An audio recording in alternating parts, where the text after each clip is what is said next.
मध्य प्रदेश की राजधानी भोपाल का एक सनसनीखेज मामला सामने आया है, जिसमें 45 वर्षीय महिला की कोरोना के चलते मृत्यु हो गई।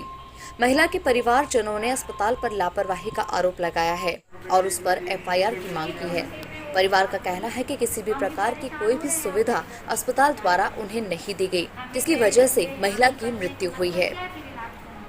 परिवार का कहना है कि भोपाल में वो कई अस्पतालों में भटकते रहे और बाद में जब वो जयप्रकाश अस्पताल पहुंचे तो वहां उन्हें उम्मीद थी कि उन्हें कोई मदद मिलेगी, मगर अस्पताल की लापरवाही से उन्होंने अपने परिवार के एक सदस्य को खो दिया। कोई दिक्कत नहीं, भाग जान दे। पीड़ित परिवार ने सरकार से अपील की है कि हमारे साथ जो हादसा हुआ है उसके चलते सरकार को हमारी मदद करना चाहिए। परिवार में से किसी एक सदस्य को शासकीय नौकरी देना चाहिए, जिससे हमारा परिवार का भरण पोषण हो सके। मध्य प्रदेश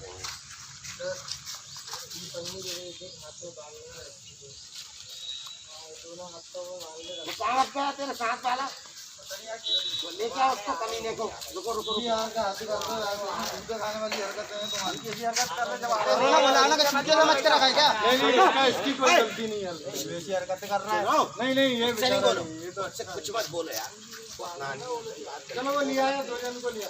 आइए जल्दी आ जाओ। ये प्रशासन के लोग अब आ रहे हैं। ये बेचारा तो कुछ नहीं बोल रहा है। शासन का कोई कुछ नहीं बोलता। शासन की कही कि हमको थोड़ी बात करनी है, शासन का आदमी थोड़ी। अरे हम दे रहे हैं ना, चिंता मत करो, शासन नहीं। तो मैं कुछ मना कर रहा हूँ आप लोगों को? लेके ही करोगे हमेशा, कुछ कर भी लो। नहीं यार, फिर वही बात कर रहा हूँ यार। करने दो उनको, करने दो। उसकी क्या गलती? उसके ऊपर थोड़ी।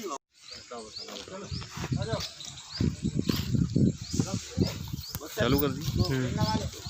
ग्लव्स तो दे दो भैया इनको, ग्लव्स दे दो।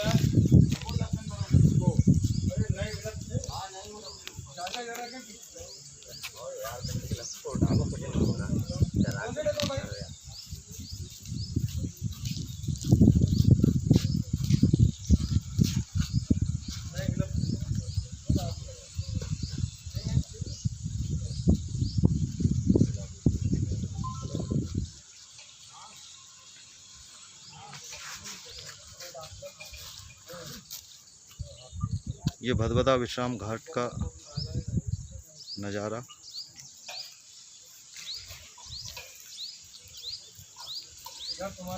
ये बॉडी देख सकते हैं, इनको यहाँ पे दाह संस्कार का इंतजाम किया जा रहा है। ये 16 साल का वह युवक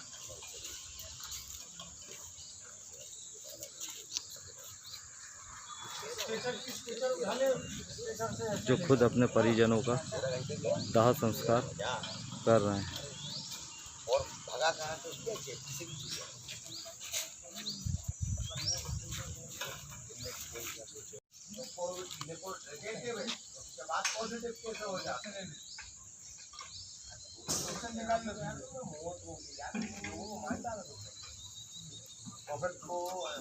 ये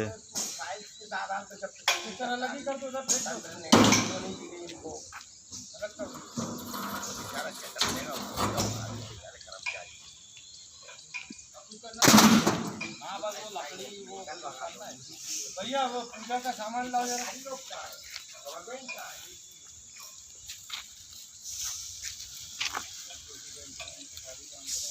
मैं झूठ नहीं कह रहा हूँ।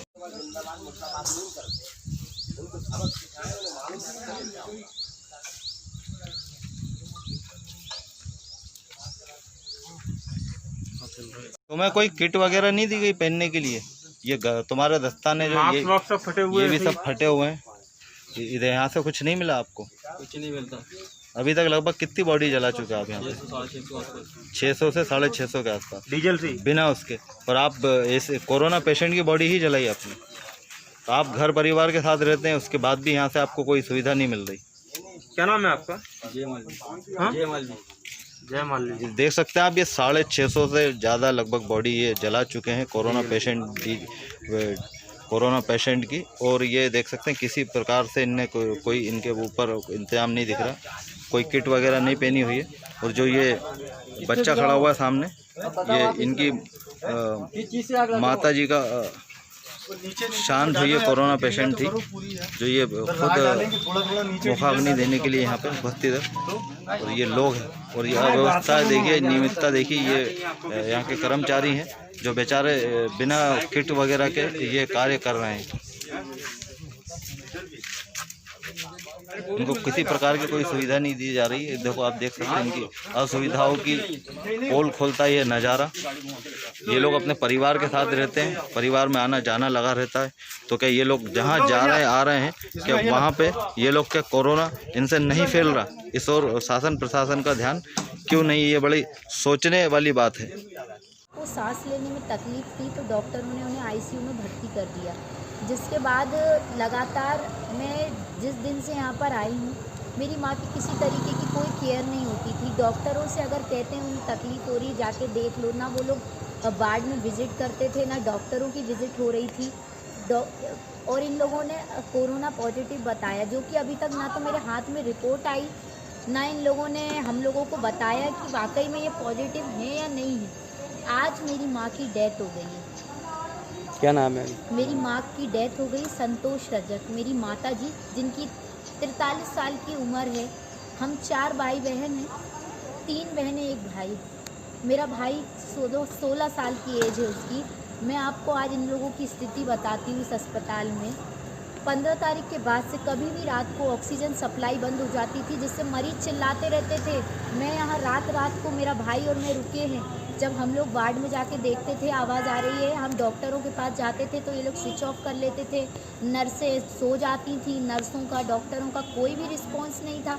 स्थिति ये होती थी कि दूसरे ब्लॉक से सिलेंडर हम लोग लेकर आ रहे हैं खचोड़ के। आज मेरी माँ की डेथ हो गई। इन लोगों ने जो एक प्रोटोकॉल होता है गवर्नमेंट का कि अगर पॉजिटिव केस है तो अस्पताल प्रबंधन बॉडी को पैक करके मर्चुरी ले जाता है स्ट्रेचर से खचोड़ के।